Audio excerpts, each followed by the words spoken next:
Alors qu'il est en déplacement à Marseille pendant quelques jours, le chef de l'État peut compter sur les plus jeunes supporters de La République En Marche pour le soutenir dans sa future campagne.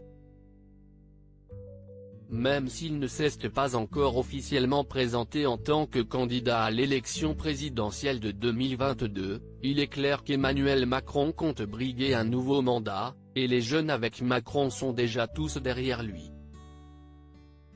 Comme le rapporte Le Parisien, qui a eu accès aux affiches préparées par les jeunes avec Macron, ce sont plus de 50 000 affiches qui s'apprêtent à envahir les rues, d'abord de Paris puis de 80 autres villes de France à partir du 10 septembre.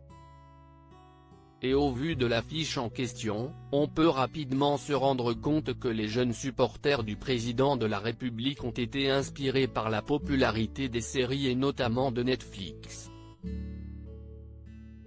La plateforme de streaming qui s'est invitée dans des millions de foyers français a un code couleur facilement reconnaissable, le noir et le rouge. Et ce sont ces mêmes couleurs qui ont été choisies pour rallier les électeurs derrière le président sortant, avec l'aval de l'Élysée comme le précise toujours Le Parisien. Sur l'affiche, on peut voir le président de profil avec une catchphrase qui ancre encore plus cette campagne de communication dans l'univers télévisé, vivement qu'on signe pour 5 saisons de plus.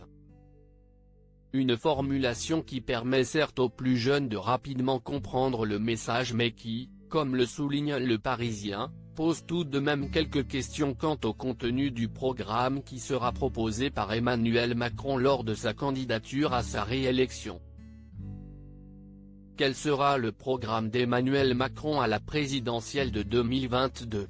En plus de devoir présenter un nouveau projet, le président sortant devra également se frotter à tous ses adversaires pour dresser le bilan de son quinquennat. Et quel quinquennat ?